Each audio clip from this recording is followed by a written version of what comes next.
تمہارے رافیل کا جو حال ہوا پوری دنیا تم پہ تھو تھو کر رہی ہے۔ آپ نے کئی دفعہ مودی کی زبان سے رافیل پر اتراتے ہوئے دیکھا ہوگا، بار بار کہتا تھا ہمارے پاس رافیل ہے، اور اس پہ اس کو ناز تھا۔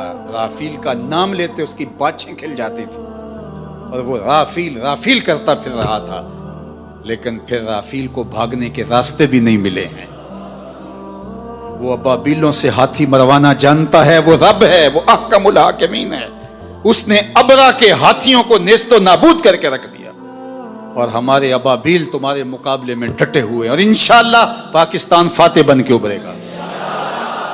قوم متحد ہو چکی ہے، پاک فوج کی پشت پہ پوری قوم کھڑی ہے، اپنے جوانوں کے ساتھ، اپنے شیروں کے ساتھ یہ قوم کھڑی ہے۔ مت کوئی بھول میں رہے، داخلی اختلافات آنے والے دشمن کی جارحیت کے مقابلے میں ختم ہو جاتے ہیں اور قوم میں متحد ہو جاتی ہیں۔ تمہارے اس اقدام نے قوم کو یکجا کر دیا ہے، قوم کو کھڑا کر دیا ہے۔ ہمارے شیر دل مجاہد جو اپنی جانیں ہتھیلی پہ لیے مرنے کی، شہید ہونے کی آرزویں کر رہے ہیں، اور ہاتھ جوڑ جوڑ کے کہہ رہے ہیں دعا کرو مجھے شہادت مل جائے، اس قوم کو تم کیسے شکست دے سکتے ہو؟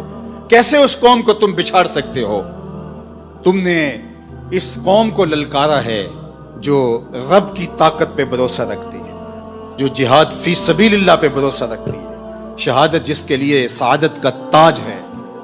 ہمارے پائلٹ دارو پی کے نہیں چڑھتے جہازوں کے اوپر، تم تو ان کو تحور دلاتے ہو، اور وہ لرزتے ہوئے ان کے قدم لڑکھڑا رہے ہوتے ہیں، اور ہمارے تو شیر دل پائلٹ ایک دوسرے سے آگے بڑھ کے خود اپنے آپ کو پیش کر رہے ہوتے ہیں کہ یہ سعادت پہلے مجھے عطا کیجیے۔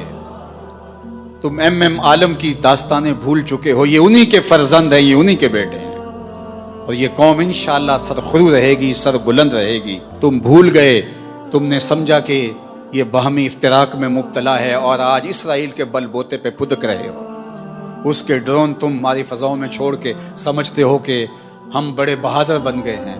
یہ تمہارے ڈرون اور تمہارے طیارے اور تمہاری توانائی اور تمہارے آلات حرب و ضرب، یہ تمہارے لیے ہی جہنم بن جائیں گے، اور انشاءاللہ آج نہیں تو کل پاکستان کا جواب دیکھنے والا ہوگا، دنیا دیکھے گی انشاءاللہ۔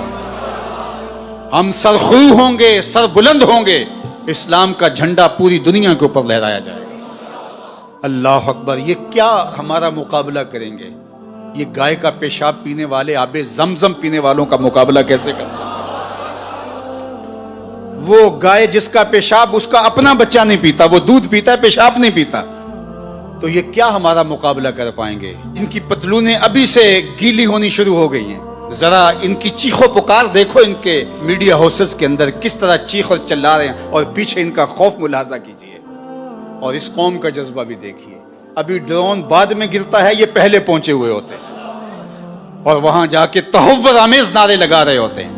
اس قوم کے جذبوں کو کیسے تم مات دے سکتے ہو؟ کوئی سراسیمگی، کوئی خوف اور کوئی ڈر اس قوم کی کھلڑی میں پیدا نہیں ہوا۔ یہ قوم جو کہہ رہی ہے کہ فوری جواب دیا جائے، انہیں اپنی جانوں کا ڈر نہیں، یہ پاکستان کی آبرو کے لیے بات کر رہی ہے کہ ہماری سرزمین پر انہوں نے یہ جرأت کیوں، اس بزدل دشمنوں نے مسجدوں کے اوپر میزائل مارے۔ ہم ایسا نہیں کریں گے انشاءاللہ، ہم وہاں ماریں گے، تمہاری چیخیں دنیا سنے گی انشاءاللہ، اور سرخرو اور سر بلند رہے گا یہ وطن انشاءاللہ۔ اس کا جھنڈا سبز ہلالی پرچم جس کا رنگ گنبد خضرا کے رنگ والا ہے، یہ جھنڈا قیامت تک یوں ہی لہراتا رہے گا۔ گنبد خضرا کا فیضان ہے یہ وطن، رسول اللہ کی نگاہ کا فیضان ہے یہ وطن، اولیاء کی نظروں کا فیضان ہے یہ وطن۔ اس وطن کو مٹایا نہیں جا سکتا، قیامت تک یہ وطن باقی رہے گا۔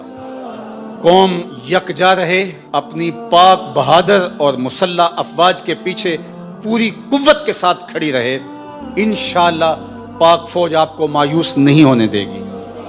ہمارے مجاہد، ہمارے سپاہی، ہمارے سپہ سالار، ہماری فوج کا ایک ایک فرد سینہ سپر ہے دشمن کے مقابلے میں، اور انشاءاللہ آپ آج نہیں تو کل دیکھیں گے کہ دشمن کو بھاگتے ہوئے راستہ نہیں ملے گا، اور اسلام کا پرچم سر بلند ہو رہا ہوگا، اور پاکستان زندہ باد کے نعرے لگائے جا رہے ہوں گے۔ آئیے میرے ساتھ نعرہ بلند کریں، نعرہ تکبیر، نعرہ رسالت، اسلام، پاکستان، پاک فوج نعرہ تکبیر، نعرہ تکبیر، کی محمد سے وفا تو نے تو ہم تیرے ہیں، یہ جہاں چیز ہے کیا لوح و قلم تیرے ہیں۔